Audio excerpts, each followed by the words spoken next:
Ah, welcome, welcome. I was just taking a look at the newest expansion to the Gwent card game, the Crimson Curse.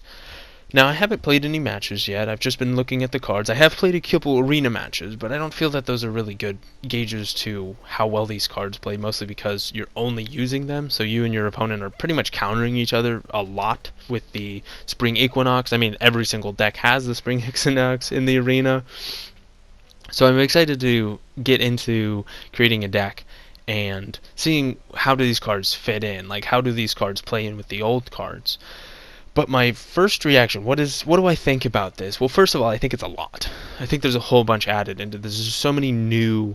You got Assimilate on the Nilfgaard faction. You have Berserk on the Skellig. You have Bleeding and Poison and Vitality, Shield. There's a lot that they've added into this expansion, and it really does feel like a full-blown expansion. It's not just like, oh, here's 100 cards that, that help add on to your decks. This feels like it's taking the game in a new direction.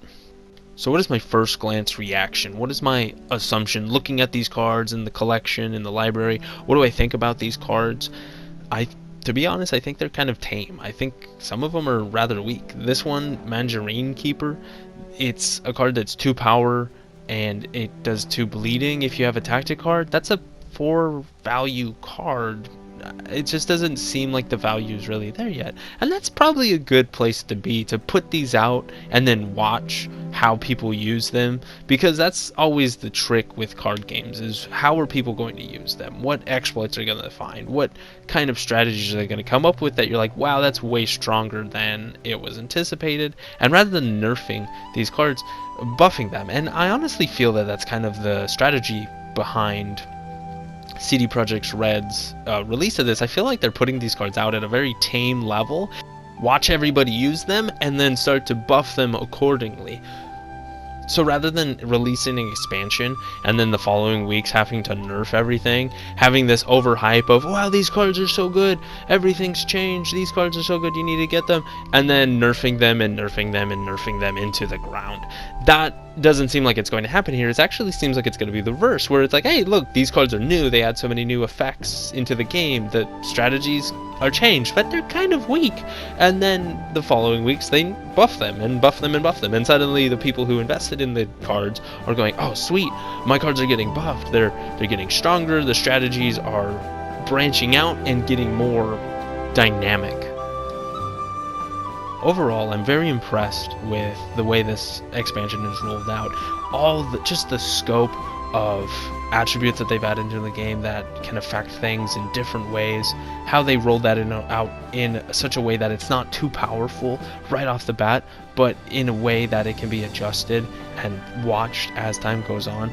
I'm expecting more of like a series to this, where here's the new cards and they're going to be watching, like I said, and adjusting them accordingly, giving them buffs where they need it, and pushing them more towards a strategy that perhaps they might not see now. Perhaps they have an end goal in mind, but they got to see how we use them. I'm very impressed that this expansion has added so much, yet hasn't completely destroyed everything we know about Gwent.